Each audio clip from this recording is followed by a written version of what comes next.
talking to myself again. But it's the only way you're ever gonna learn. You look back and it's all in the past. I'm dwelling on the thoughts I cannot say to you.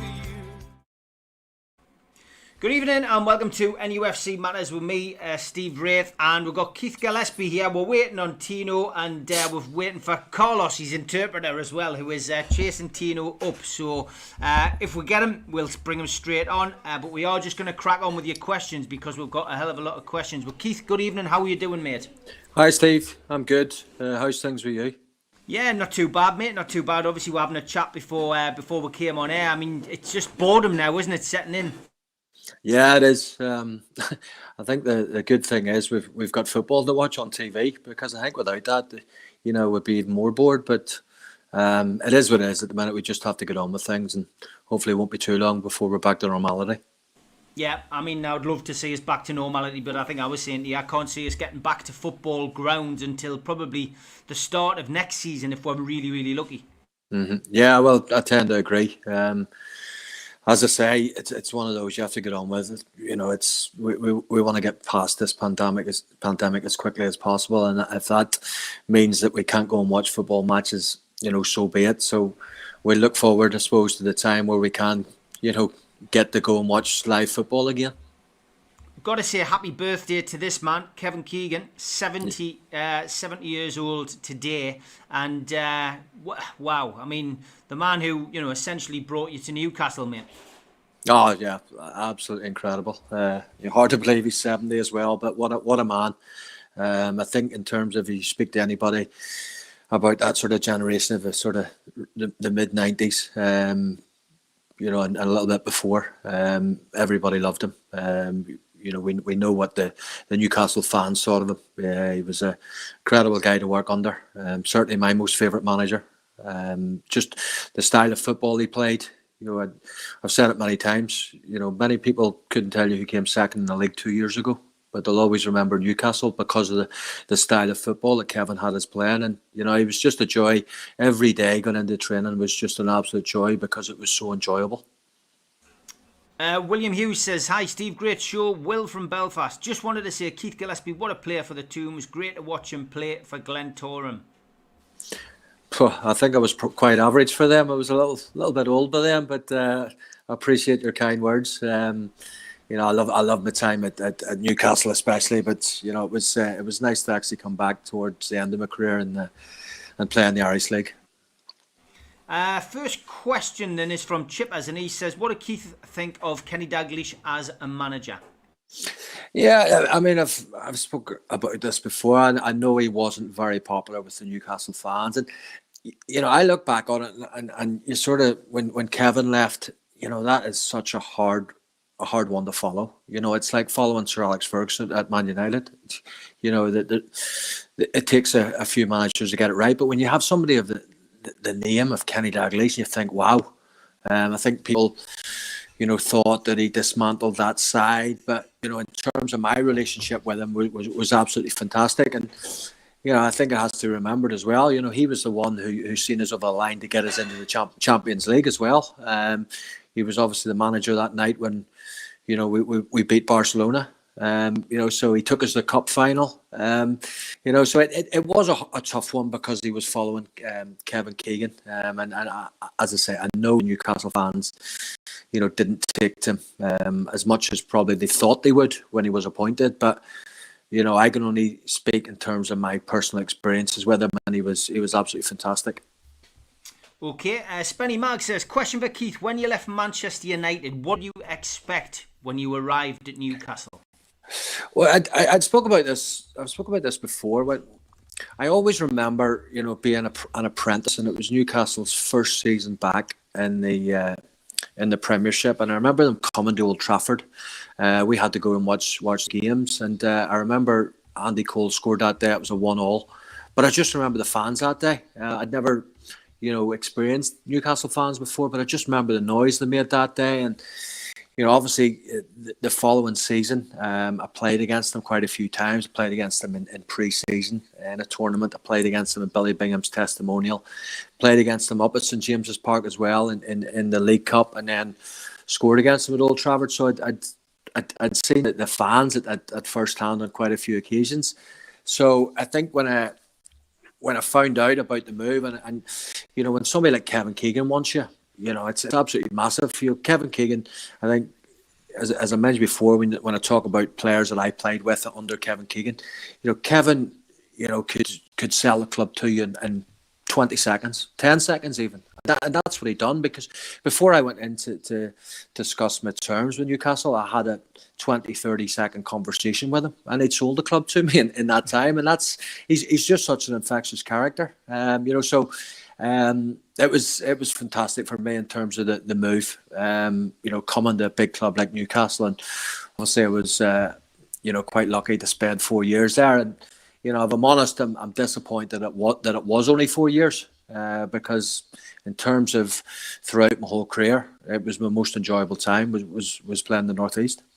Mark Taylor's got a couple of questions. He says, Keith, I read somewhere you still play non-league football. Is it true? And what is the comparison to Premier League football? And do you still play right wing? I'm actually playing for a team. During lockdown, a few friends came up with this idea of starting a football team. We've called FC Mindwell, and it's all to help people with mental health problems. You know, we've joined a league. We were accepted into the league. I'm playing a holding midfield role at 45 now, so I am. So it's tough because you're sort of playing against young 20-year-olds at times. But the whole thing behind it, the concept of the FC Mindwell, was helping, you know, people with mental health problems. We're affiliated to a charity, and we raise money that way as well. We've got plans to build our own stadium. We've got plans to have a women's team as well. So it's a great cause to have. The football is enjoyable because, you know, there's no thrill. There's no better thrill than going out and playing football. You know, and a lot of boys in the side who play with me had suffered mental health problems, and you know, just to have that, you know, 3 o'clock on a Saturday afternoon when you're out playing on the pitch and you're just forgetting about all your worries. That's what it's about. And as I say, it's great as well in terms of we want to raise the profile of mental health, and we've done that already this year. Brilliant stuff. Absolutely brilliant. Mark's other question is, do players get to know how many shirts are sold with their names on them? And the reason he's asking is, he says, I imagine Keith's was popular, especially the long-sleeved shirts. He says, although one with a long name, it would be expensive. But, I mean, is that something that you get to know? No, not at all. I wouldn't have seen too many with my name on the back, especially when there's people like Shearer and Ferdinand and Ginola and Beardsley, you know, the big names. So you get a few here and there that you sort of see, but I doubt mine would have been sort of that popular. Yeah, it's a good question though. I've never ever heard anybody ask that question. Donaldo on Twitter, he says, who was the most skillful player? Was it Tino or Ginola? Now, because Tino's not here at the minute, you can answer this honestly. No, I do think it was Tino. I mean, Ginola was superb, and you know, that one that, you know, when Bez used to play it into his feet, and he used to just take the touch and then just pull away from the fullback who was right up his arse, really. You know, so he was phenomenal. But Tino just had tricks at times. You watch him in training, you're thinking, how did he do that? I think there's probably times Tino didn't know how he did it as well. That's the sort of feeling we got. But you know, he was a joy to play with. He was great. He was great to have around the dressing room, Tino, because I think, as you know, when you see him, he's always got a smile on his face.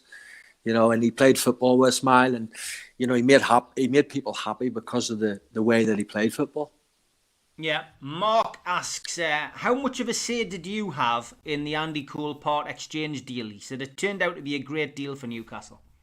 Yeah, no, to be fair, it was my decision at the end of it. You know, it was obviously the proposal was put to me, and Kevin stated that the only way the deal would happen was if I agreed to it. I could have, you know, turned that down and tried to stay at Man United, but I just thought it was a great opportunity for me to go and play regular first team football. You know, and Kevin, when I did speak to him, you know, he did mention about the plans that he had. You know, he's obviously sold his top striker, and you know, fans obviously weren't happy about that at the time. But then you look at what he did 6 months later. He goes out and buys Les. Another year later, he goes out and buys Alan Shearer. You know, so there was always a plan on what Kevin, wanted to do. And as I say, people weren't happy, and there's not many managers would have come out and stood in those steps at St James's Park. And by the end of the conversation, he had the fans backing. That he made this decision to take Newcastle forward. It maybe didn't look like it at that time, but I think when you look further down the line, he was perfectly right because of the players that he then brought in. Yeah. Okay. Sam says, is Keegan the best manager that you played for, Keith? Yeah, certainly my most favourite. And, I think when you look at the managers that I had, and I went from Sir Alex Ferguson to Kevin Keegan to Kenny Dalglish, Graham Souness, Ruud Gullit, some massive names. But Keegan was just, his man management, was just incredible. It's a great trait to have because team talks, I've been at clubs after Newcastle, and team talks, you can go into them and they can last 30, 40 minutes, and they just go on and on and on. And Kevin's team talks, you go in and they'll be 2-3 minutes long. And what Kevin would do then was he'd go round the players individually and chat to them, in the dressing room after the team talk and put an arm around you. And, within 10 seconds, he could make you feel like the best player in the world. And you'd want to run through a brick wall for him, and that's what made him so unique. And as I say, those other managers that I've mentioned are massive names. And for me, Kevin was top of those. Yeah, definitely a different class. And usually when you ask that question to the people who played in the entertainers team, they all have the same answer. But great question. Ross Smith says, Steve, my question for Keith is, how did you find out that Newcastle wanted to sign you in that swap move with Andy Cole? Yeah, well, I was away at Bramall Lane that night. Man United were playing Sheffield United, the FA Cup, and I actually thought I was going to start. I'd played the previous league game, so I thought I was maybe starting. And then the team was announced, subs are announced. I wasn't involved, so Sir Alex Ferguson pulled me aside, explained the situation. I think Kevin had asked that I would not be involved, because I would then cup tied. So that was sort of the reasoning behind that. But, Sir Alex took me aside before the game, explained the situation and told me to think about it. So I watched the game, and obviously a lot going through your mind. I grew up a Man United fan. I'm going to the game thinking I'm playing. I have this conversation. All of a sudden, you're thinking about leading the club. And that's how, quickly things can change in football. So I thought about it. And, by the time I actually came in after the dressing room, I actually spoke to Steve Bruce, spoke to Brian McClare, spoke to Brian Robson. They said it was a great opportunity for me. And Steve Bruce especially said it was a great opportunity for me. He was actually quite envious of the fact that I was, had the chance to go and play for Newcastle. So, having those people to speak to, big players, senior players, I had Andrei Kanchelskis in front of me at the time. So things were difficult, to try and dislodge him. But, for me, it was the best decision ever made, because I thoroughly enjoyed the time that I had up in Tyneside. Mo Chugs, he says, what was the dressing room feeling like on the night that we beat Barcelona 3-2 at St James's Park? Yeah, it was incredible. I think, when you look at the draw and you're thinking, right, we want to get one of these big boys, and then you realise that is our first game in the Champions League. It's Barcelona at home at a packed St James's. You're standing in the tunnel and you're looking at their players and you're seeing the Rivaldos and the Figos and the Luis Enrique's, De La Pena. They were still a fantastic side. So I think we just started right that night. Everything clicked for us. Well, especially for me, especially for Tino. Looking back, and you sort of see the highlights of the game, and when they come back to 3-2, I think it would have been an absolute travesty if they'd have got the third and equalised. But thankfully we held on, and for me, that was the best atmosphere I've ever been involved in at any match. The noise that night, playing the Champions League, you hear the Champions League music even. It was just it was an incredible feeling, and especially in the dressing room after the game, what we realised we'd done. We'd gone out in our first Champions League game and we beat the mighty Barcelona. And unfortunately, things didn't work out for us in the group, but I think looking back, that is always something we'll have in terms of the performance that night. Yes, kids, we did used to be in the Champions League. For those who aren't old enough to remember, mad times, great days. But yeah, hairs on the back of your neck when you're standing watching your team come out to that Champions League music. You never know, one day it might happen again. Mark Taylor says, hi Keith, how did you rate yourself against David Beckham as a youngster at Man United? And he said, and who was right wing in the youth side that you both played in? Well, I was the right winger. David Beckham was the centre midfielder. You know, he played in centre midfield alongside Nicky Butt, and that was his preferred position. And when I signed for Newcastle, and then 6 months further down the line, Kanchelskis had left Man United. You know, they put a bid in. Man United put a bid in to Newcastle, 4 million to bring me back, and Kevin obviously turned that down. So that was how David Beckham then got moved to the right wing and became a permanent fixture. And we all know his trademark crosses that he put in, but he never was a winger in terms of getting the ball like I would and running at players and trying to get to the byline. You know, he was a different type of player, but certainly he was a centre midfielder, and that was the position that he wanted to play. But you know, he obviously made his name more so playing out in that right hand side. Andre, I'm really surprised he's even asked this question. He says, who's been with more girls in the tune, Keith or Tino? I don't know what Tino got up to, so I possibly couldn't answer that, but I did okay in my time there. Yeah, you did, mate. You definitely did. We'll move on swiftly with Sean Minto's question. He says, who in the current team would you compare to yourselves? It's a strange one, that. But is there anybody in the team who you would say you're similar to? Yeah, well, I think in terms of even, not just Newcastle, I think in terms of Premiership, the way the Premiership's gone, nobody really plays that out and out wingers 4-4-2. So Maximin, he's a different type of player than me. He's the closest thing probably that they have to a winger. In terms of he's a lot trickier than me. I was just a lot more direct. I don't think in terms of the players that we have at Newcastle at the minute, we don't really have anybody else who is really direct, who wants to get to the byline, who wants to get crosses in. That was my job back then, because if you didn't, you had Alan Shearer, you had Les Ferdinand, giving off to you, because they thrived on crosses. I don't think a lot of clubs play that sort of system anymore, where they want to, get the ball wide, get players running at full-backs and get balls in the box. So, there's probably not many would have been similar to me at Newcastle, nowadays. Okay, Anthony Lewin says, do you think if you hadn't been injured against Man United away, that we would have won the league? He personally felt that we missed your wing play when you weren't there, and that Ferdinand suffered as a result. He's just curious on your take on that. Oh, I totally agree. Definitely.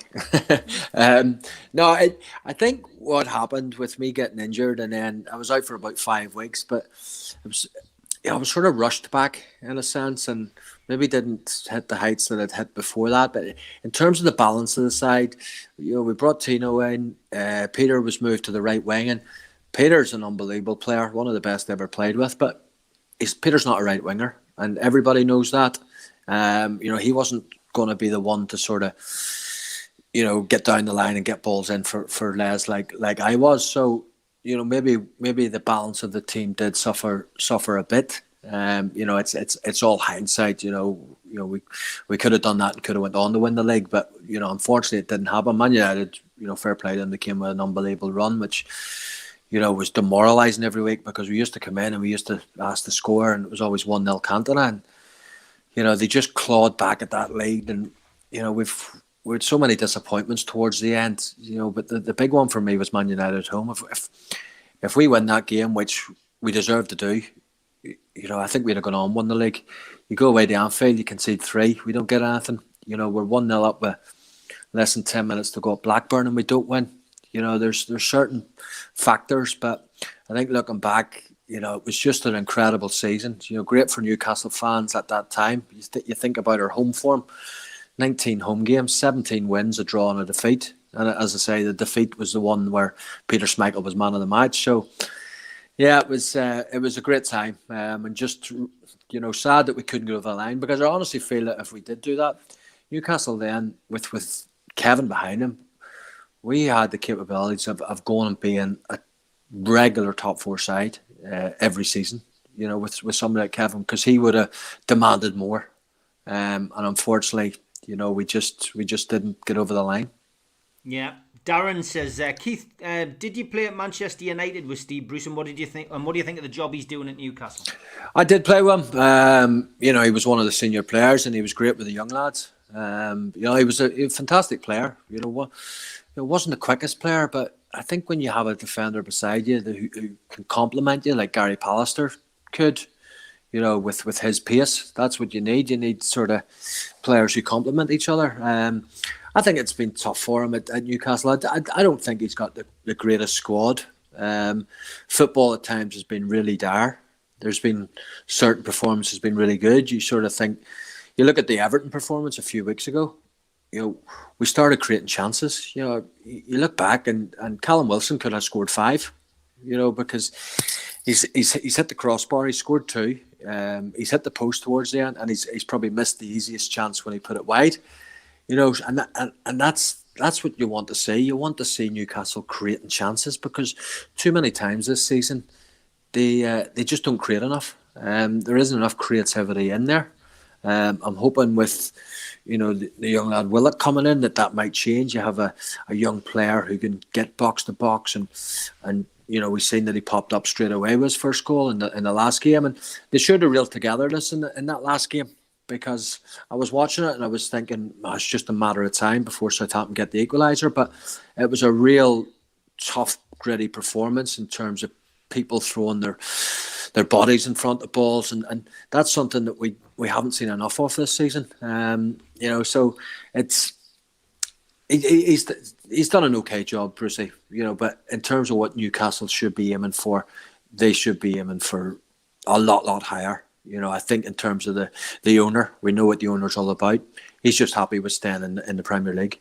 And for Newcastle fans, that's not enough. For the size of that club, they need to be further up that table, challenging for European places. And, you only have to look at clubs that are actually doing that at the minute. The likes of your Aston Villas, Everton are there. Why can Newcastle not go and do that? Why can't they go and get players in who's going to improve the side? I think Callum Wilson's been a great signing. Jamal Lewis has struggled at times. Fraser hasn't really done an awful lot. Hendrick hasn't really done much. So the signings haven't been great, apart from Callum Wilson. So if you don't improve the side, from last season, you are going to struggle. Yeah, I agree. El Nobo says, I loved watching Keith. He was one of my favourite players at the time. I was gutted to hear about his bust-up with Shearer. Did he catch you with a good one, he says? He did. It was it was one of those boys will be boys. Too much drink taken on board, and after it obviously hit me, but I'd fell and hit a plant pot, so that was the problem where I'd cracked my head and I was unconscious. Then there was blood everywhere, so I had to spend the night in hospital. But getting back to the hotel the next day, the first knock at the door, it was Alan. To see how I was, and we laughed about it. And I go on a golf trip every year, obviously cancelled last year, and Alan captains the footballers against the cricketers, and we always laugh about it. And there was never any problem, between Alan and I. That was just the one occasion. We never had a problem after that, and I enjoy his company. He's good crack, he's good fun, he's got good banter, and he enjoys a laugh. And people obviously think that there was obviously an ongoing problem, but there never ever was. And as I say, it was just one of those too many drinks taken on board that day. Yeah, definitely. Jason Carter asked about Tino's coat. He doesn't have it anymore. He brought it to Newcastle to sell, and we did find a willing buyer. I think they paid £2,000 for it, and it's hanging in Darras Hall in a large frame somewhere in someone's house. So they are the proud owners of it. I did manage to get a photo with wearing that coat when he brought it over, but long gone that. And Tino did sell it, as is his football shirt.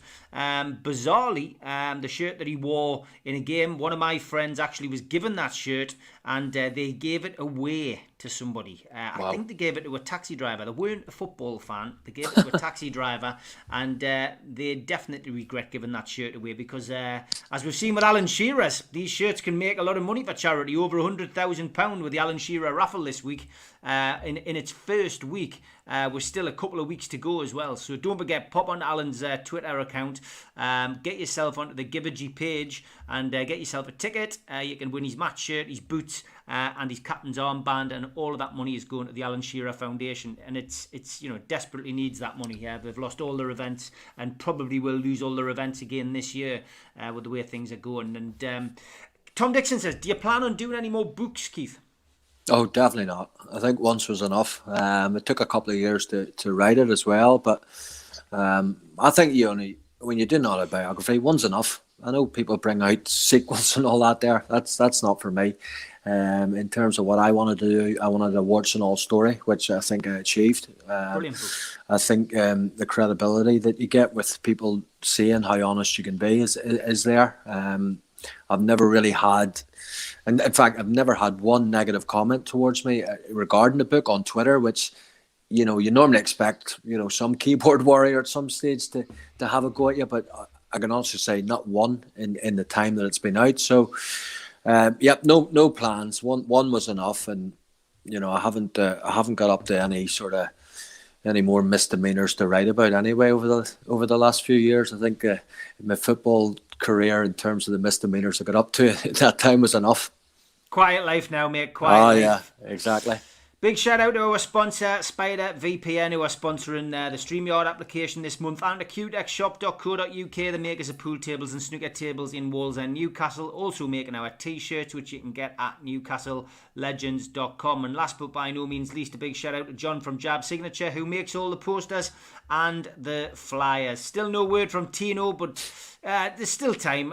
He might still end up stumbling onto the programme at some point, but it is 10 o'clock in the morning in Colombia, I think now, or 10:30. So if he comes, we'll get him on. If not, it's great to have Keith on, and most of the questions are for Keith anyway, which is great. So keep them coming in. You've got another half an hour to ask Keith whatever you want to ask him. Jeff Carter says, great to see Keith. We always loved a good crosser of the ball. Keith Roll says, afternoon, Stephen. Keith, did you ever have the chance to play abroad in Italy, Spain, etc.? No, I didn't. I was sort of happy playing in the English league. That was, for me, the English Premier League was the league that you wanted to be playing in. I think after the Barcelona game that time, there was, links in terms of newspaper reports linking me with the likes of Barcelona, Atletico Madrid, Real Madrid, and you sort of look. Just over a year later, I went to Blackburn, so not much difference there. But there was never anybody come in for me from that country, and I think going to a foreign country can be very difficult. When you're used to the way the Premier League is, it's a lot faster for me than what those leagues are. The build-up play can be a lot slower for me in the likes of Spain and Italy. So I was happy enough to sort of ply my trade in the English divisions. Yeah, Andre, he's on a run tonight. He says, hi guys, does Keith fancy a rematch with Shearer in Dublin? He seems in great shape. Also, Shearer's 50 now. I still wouldn't fancy my chances, so I'll give that one a miss. David Collins says, what a night, Dreamland. St James's Park was rocking 3-0 up against Barcelona, one of the best games I've ever seen. Perfect hat-trick from Tino. Keith was absolutely flying that night. Does it amaze you still how the fans react to that game? I mean, we've done watch backs, and the official club did a watch back during lockdown, the very first lockdown, and people still love it. Got a replay on, I think it was a 20-minute version on Sky last year, I think, and I think the viewing figures went through the roof for it. Does it still amaze you how much that game attracts the fans to watch it? Probably not, because I know what the Geordies are like. They just love football, and looking back, to a game like that, is fantastic for them, especially those people that were there that night. You sort of look at people who were there and they're telling their kids, I was there that night in terms of beating the mighty Barcelona. So it doesn't surprise me. It's great to sort of look back on. Incredible to sort of think that are we sort of nearly 24 years ago, which is just, scary. But in terms of what the majority people have been through, in terms of since then, they've been, an up and down club at times. They've had some good times, obviously with Bobby Robson. That a good season with Alan Pardew, where I think they came fifth. But other than that, it's been, pretty average at times. So it's great for them that they can look back and remember times like that. And even the 95-96 season, looking back and you see the highlights there when, we're playing. The one that I see quite regularly people putting up is the Wimbledon game when Vinnie Jones ended up going on goals. I see that quite a lot coming up. And, just the football we played that day in terms of the chances, we win 6-1, but, it could have been double figures. And that was a lot that season, in terms of teams we played. We could have scored so many more, because of the style of football that we did play. Yeah, Jason Carter says, who was your favourite teammate while you were at Newcastle, and which current Newcastle player would you put into the team of the entertainers? I loved playing with Les. He was an absolute dream, because I think he can make bad balls look like good balls, and he was the best. He was the best header of a ball there was. So you get that ball in that box, and more times than not, he will get in the end of it. But in terms of others, Peter was great to play with.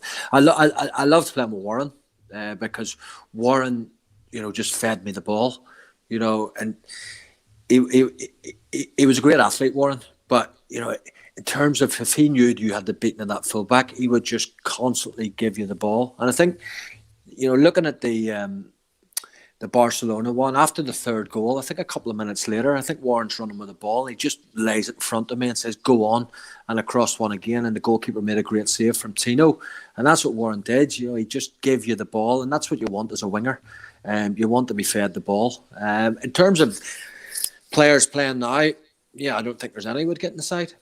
Yeah, I'd be surprised if anybody would say that there's anybody could get in that side. I think Warren quite fancied ASM. I think he thought some maximum. You said we could have got him, and he could have been part of it. But it's yeah. But would you rather have him than Ginola? Yeah, exactly. That's the thing, isn't it? That's the thing you've got to ask. Yeah, it's who you're sort of comparing him to. So. It was a really good squad we had there, and you look back and you sort of think, this is at a time when we're sort of using, was it 3 subs? At the beginning, I think, so it just goes to show, it's a bigger sort of squad that they have now. Yeah, it is. It is. Roger Cook says, massive respect, Keith, for the team that you've set up. Just what we were talking about Appreciate a little bit earlier. Martin says, no fullback in the world would have coped with Keith on the Barcelona night, and he is right there. Mo just says hi and hopes that you're well. Mo Chugs then says, respect for everything that you're doing with mental health. It's been a big, big part of this lockdown, hasn't it, in this whole pandemic, mental health, Keith? It has. People are struggling. There's no doubt about that. So I think 10, 15 years ago, I think that the sort of term mental health, nobody really sort of took much notice of it. And, you get more footballers coming out and talking about mental health problems. And as I say, 10, 15 years ago, that would have been like a weakness, seen as a weakness. Now it's sort of seen as a brave thing to come out and talk about that, which is, turned full circle. So that's great. You want to help as many as you can, because people are struggling. You want to get the word out there, and keep spreading it, that there is people there to talk to and help you with problems that you do have. So, yeah, as I say, it's a great project I'm involved in, and hopefully, we can touch a lot more people with it. Yeah, Jason Carter says, what's your views on ASM? Does he remind you of Tino in some ways? He is a bit unpredictable. Yeah, I love watching him at times, because he's so strong and powerful with the ball as well. Obviously there's times where he can frustrate you, but he is that one sort of spark at times where you're thinking, get the ball to him, because for me, he's probably one who's not fit enough, because he very rarely, plays 90 minutes, and you want him flying for 90 minutes, when teams are struggling towards the end. And I know he has had, injuries and what have you. I'm not sure whether he had COVID as well. So he is an exciting player to watch, and one that, you want to be on the pitch, because, I think Newcastle are a better side with him on the pitch, because there is more creativity with him. Ross Smith says on Twitter, he says, I've got another question, Keith. How were you spotted in Northern Ireland to get to Man United as a youth player? I was spotted just as a young lad playing for a local team, as a sort of 12-year-old, and then you get invited to the Man United School of Excellence, which was held in Belfast every Wednesday night, and then within sort of 5-6 months, the Man United scout, sent me across to Man United on trial, and went over on the Easter holidays, and they wanted to sign me straight away. So I signed, when I was 13. It became official, when I was 14, because you can't sort of make it official until your 14th birthday. And I was had a guaranteed 2-year apprenticeship. When I hit 16, I left school to go over. So that's pretty much, how it all began. You go over when you're 16 then, and you do your utmost to get a professional contract. And looking back, I was obviously very fortunate. The fact that I was part of a really good youth side with Beckham, Scholes, Nicky Butt, Gary Neville, Ben Thornley, some great players. So I was fortunate that I was part of that, because we helped each other on. And you only have to look at what those players have mentioned went on to the careers that they went on to have. So yeah, it was a dream come true. It's cliche dream come true, but you're signing for the club that you grew up supporting. I supported Man United because my dad was a Man United fan. My dad supported Man United because of George Best and the Northern Ireland link there. So that's how it all started for me in terms of being the United fan. Mark says, Keith, I asked Steve Howie about his experience with the genius Peter Beardsley. What were your first impressions of Peter when you saw him in training?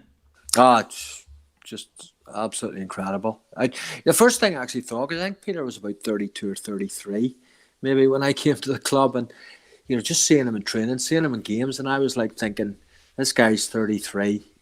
How good must he have been?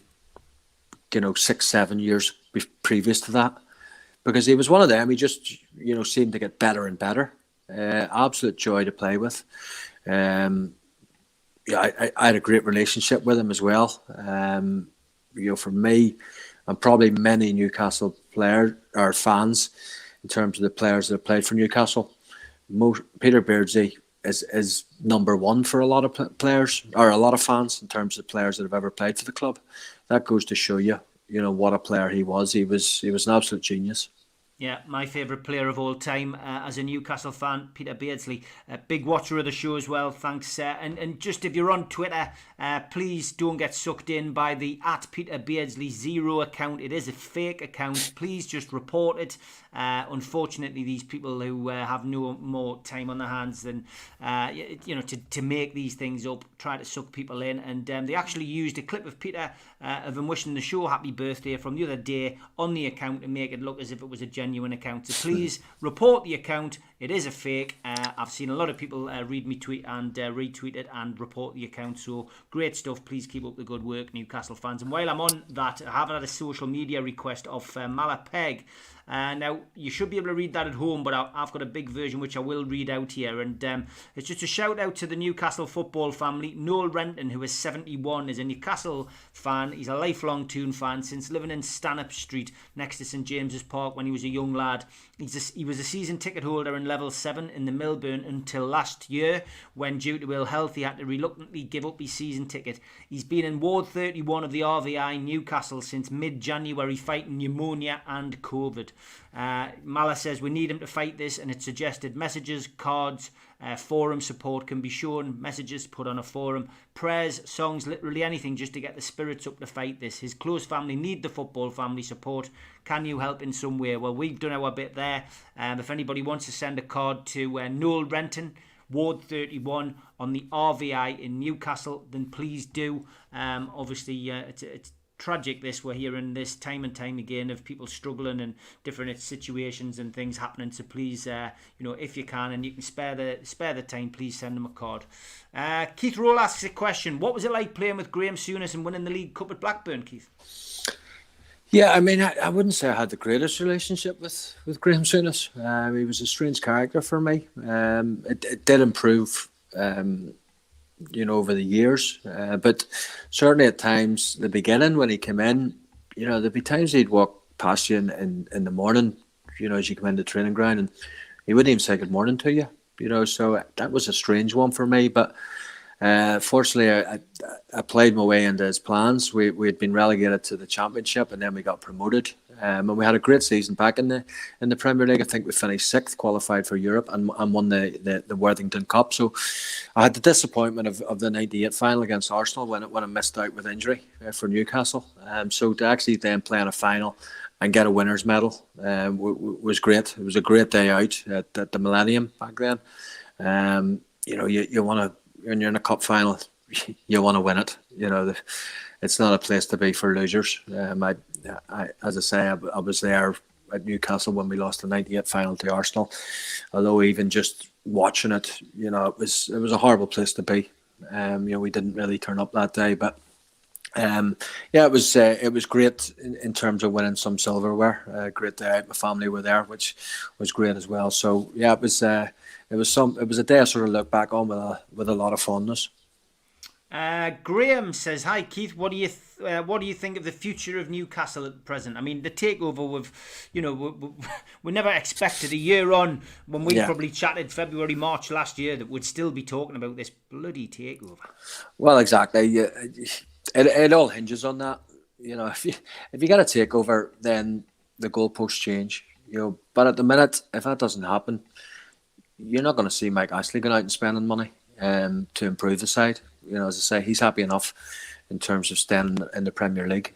But if there was a takeover to happen, you only have to look at what happened to Man City when the big money came in for them. You look at where they are now. And if somebody comes in and they have a lot of money, an endless pit of money, and they want to buy Newcastle and they want to invest and they want to bring in, big names, players to improve, the sky's the limit for a place like Newcastle. Because for me, it's a no-brainer in terms of, the size of the club, the fan base. It is a no-brainer, and hopefully it will happen sooner rather than later. But as I said, as you say, Steve, it's dragged on too long. Yeah, it has. It's become a nightmare for Newcastle fans throughout the pandemic, having to deal with this as well. So let's hope that the next few weeks brings a conclusion to that. Stu Penman says, "Hi lads, post-takeover, who would Keith realistically think Newcastle Marquee signing that would re-announce our name on the world stage again?" I mean, it's theoretical, but if the takeover goes through, Man City, if you remember, it was Robinho, I think Marquee was. Yeah. Who would you like to see? I mean, there's a lot of big names actually going to be out of contract this summer, so we might not have to spend a fortune. Yeah, exactly. There's some great players out there. For me, probably the best player in the Premier League at the minute, and has been this season, is Jack Grealish. Everyone's talking about Jack Grealish. He's a credible player. If a big takeover happened, would Jack Grealish come to Newcastle? Would he think it was, a big enough step up because of where Newcastle's been over the years? I don't know, but for me, he's the sort of player that Newcastle fans would love. He's been incredible this season, and fair play to him as well, because I'm sure he had the opportunity to leave Aston Villa at the end of the season. I'm sure there was plenty of clubs interested in him. He's a local boy, and he's stayed there, and he's reaping the rewards, because they're a side who are really enjoyable to watch as well, Aston Villa, and it shows what can happen if you get a few players in, you make the right signings, because that's a side that was nearly down at the end of last season, and now you look at how they perform this season, because they bring in, an Ollie Watkins, they bring in Barkley, a few other players. It's a different side. Yeah, no, it definitely is. Jeff says, "What football do you watch these days, Keith? I mean, are you a big foreign football watcher? Or, I mean, obviously you watch Man United. I presume you've just watched their game today." Yeah, no, I mean, I suppose like everybody, you're watching every game at the minute, because there's been so much football on. I wouldn't be a great watcher of any of the foreign leagues. I'd watch the Premier League. That's probably about it. We've sort of been quite spoiled because the way they space out these games, that you've got games, 4 games a day at times, goes into tomorrow, your games tomorrow night. I suppose Tuesday you've got back to Champions League, Wednesday Champions League, Thursday Europa League, so we've been quite fortunate in that there's been plenty of football to watch. But I think like anybody, we want fans back watching it, because it is not the same watching it. And I watch some games sometimes and I think this game could be 4-3, and you still wouldn't get that excited about it, because there is no fans in. So that's disappointing. But as I probably do watch a lot more, I'll probably watch a lot more football than I did ever, because you're stuck at home and there's nothing else to do. So it sort of passes the time for you. David says, would you say that Kevin got the best out of you as a player? I would say so. The style of football we played was just suited to me.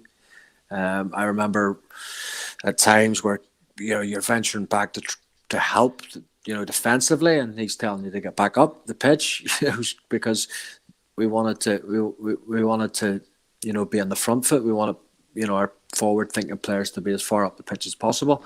So yeah, especially the early parts of the 95, 96 season, it was really disappointing to get injured that time because I was definitely playing the best football of my career. I was providing plenty of goals, popping up with the odd goal here and there, and the team was flying. So it is a big regret of many of that squad looking back in terms of how did we not win that league. That is something that will haunt us forever because of the position we put ourselves in. But I think at the start of that season, I think if you asked any Newcastle fan, if you were to say we've got a chance of winning the league on the last day of the season, would you take it? They would have definitely took it. But in terms of how it panned out, in terms of the points ahead we were, there is that sort of sadness, linked to it because we didn't get over the line. Jason says, do you wish you'd played for Sir Bobby Robson? I do.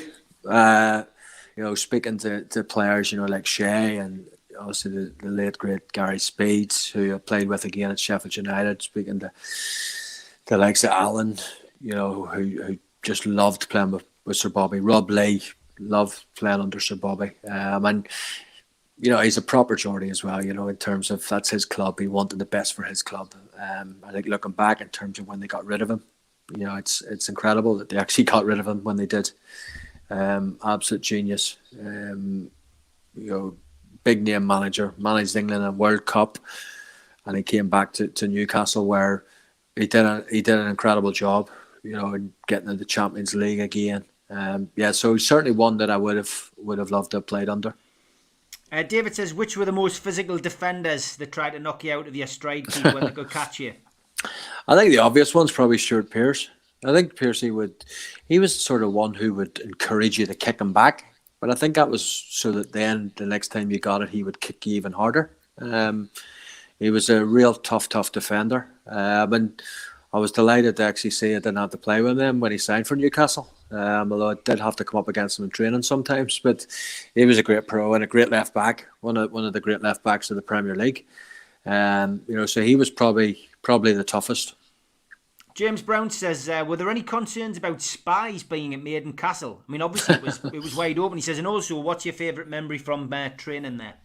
Yeah, no, we never even thought about spies back then. I think Kevin was great in terms of, the football club. It's the fans club. That's the way he treated it. He wanted the fans in there. He wanted, them to be able to get up close and personal with you. I remember coming into, school holidays, 6,000 down there, and it was absolute mayhem, but it was great because, there was so much buzz about the place at the time.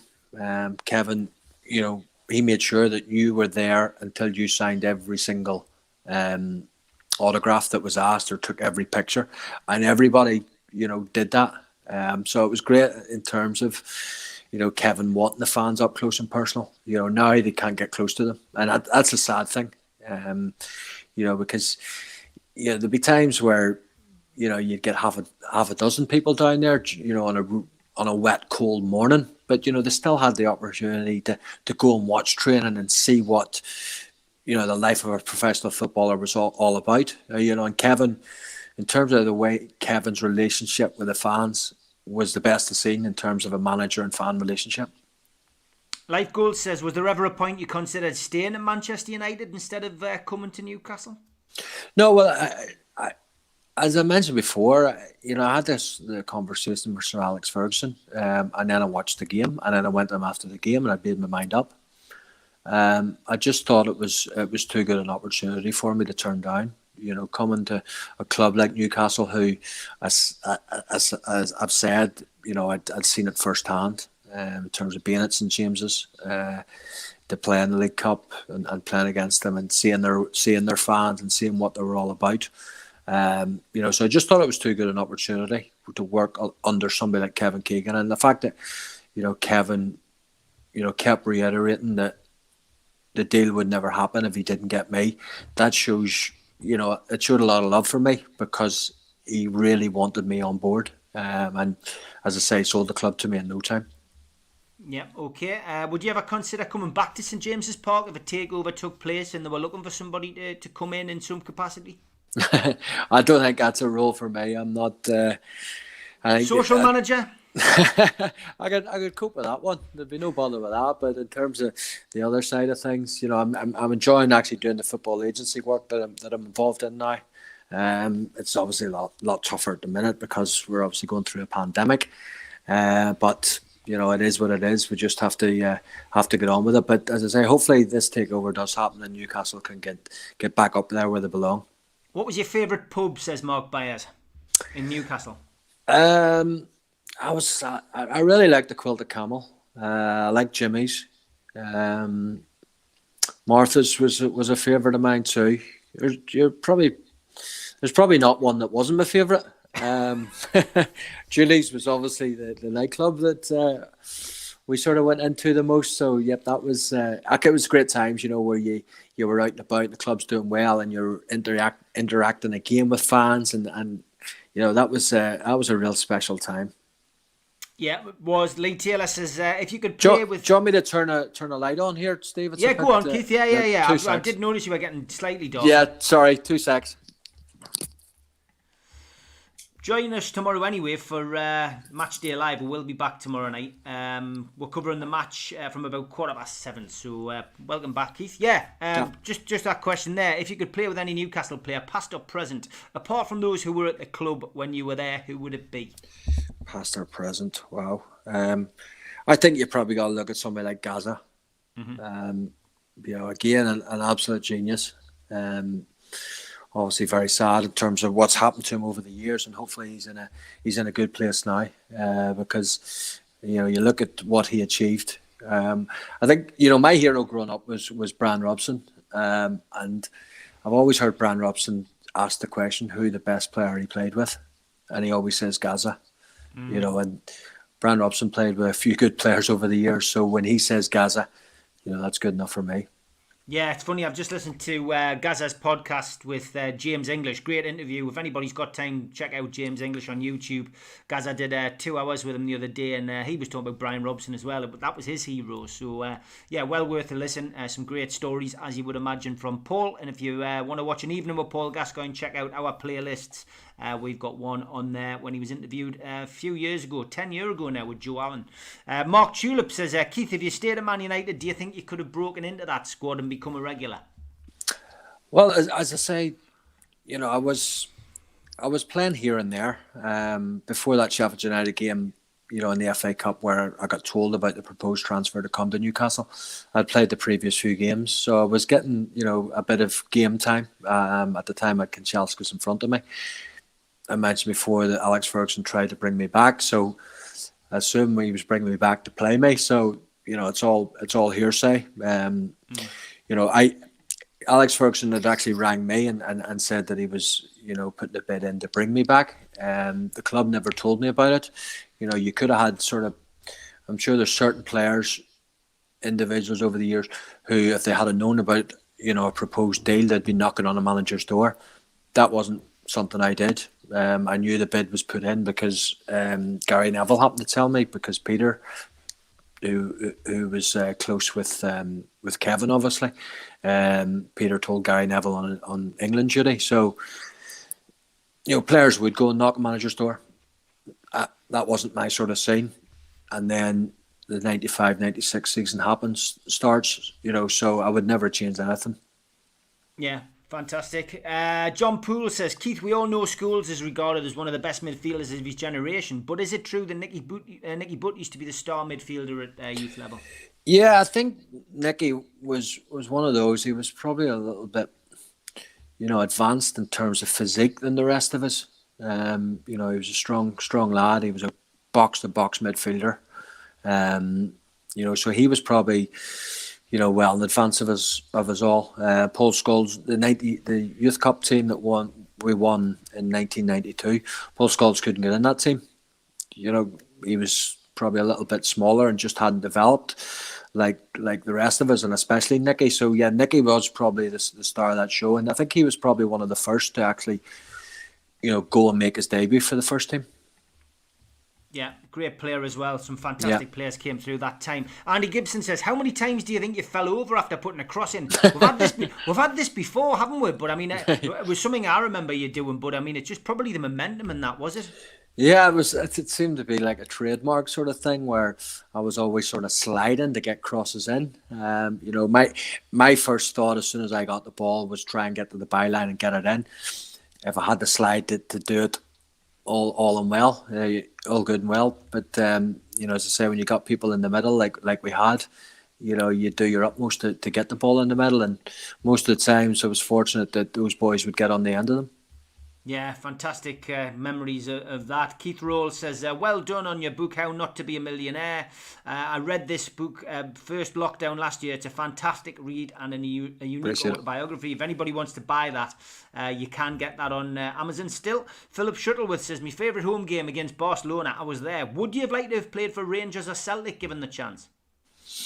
Yeah, possibly Rangers. You're either Rangers or Celtic in Northern Ireland, and it was Rangers for me. So, yeah, I think probably I would, because I think in terms of the huge following they have back here in Northern Ireland, obviously sad in terms of what happened to the Rangers, but now, they've got everything together now in terms of they're going to win the league again, which is fantastic. But yeah, but it would have been a club that, I had the option of signing for as a young lad. It was the choice, Man United or Rangers, but Man United was my first team, so it was a no-brainer for me. Life Goals just says, was there any truth in the rumour Man United wanted you back? Yep, well, mentioned that before. Yeah, they bid 4 million back in 1995. So, yep, but as I say, I wouldn't have changed anything for the world. The 4 years I had at Newcastle were incredible and great for me to look back on with so much pride. John Poole says, who was the most underrated player that you've played with? He was always a fan of Eric Nevland, who left Man United but had a good spell at Fulham a few years later. Yeah, in terms of, I don't know whether he was really underrated, but he was a better, when he came to the club, I didn't realise how good he was, and that was David Batty. People just thought he was a player who could, win the ball and give it, but he could pass it too. Left foot, right foot. Really good lad to have around the dressing room. Very chirpy. So he was one. I think one of the most underrated players probably Newcastle's ever had. As a teammate of mine for Northern Ireland's Aaron Hughes. Aaron was 7, 8 out of 10 every week, and I was amazed when Newcastle got rid of him. Absolutely fantastic player who could play anywhere. I remember him playing one time in a man-to-man marking job on Steve McManaman in a League Cup game, I think it was, at St James's, and he was absolutely outstanding. But he could play anywhere along the back, and one of the best pros I've ever played with. Yeah, he was absolutely superb, wasn't he? Absolutely brilliant. Mr. Versatility. We had a couple of them. Steve Watson was exactly the same as well, wasn't he? Exactly, yeah. Steve was unfortunate because his versatility probably went against him a lot of the time. You look at that game against Barcelona, and Watto's playing, as a centre half. Yeah, that's right. Unbelievable, isn't it? Yeah, and he was fantastic that night. So I think it's great to be versatile, but sometimes that can go against you, and it probably went against Watto, a bit more than it would others. Yeah. Last question to Phil Davison. We've hit the hour. Does Keith think we have enough to avoid relegation? Definitely. Just in the fact that I can't see the teams below picking up the points. I know we're sitting fourth bottom at the minute, but I can't see any of those three getting the points needed. And with Newcastle having to play them as well, you take points off them. then it really is difficult for them. So yeah, I think they will. I think we're quite fortunate in that there is 3 teams worse than us, because we have been poor this season.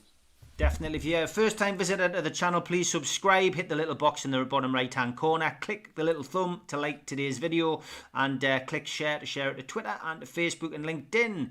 Keith, been an absolute pleasure to have you on. Apologies we didn't get Tino. We did try. He turned up unannounced the other day when we were interviewing Nobby, so maybe he'll turn up again the next time we'll get you on. We'll try again next time, but for now, you stay safe. Look forward to seeing you again very, very soon, Keith. Take care. Cheers. Thanks, Steve. God bless you. Bye-bye. Cheers, mate.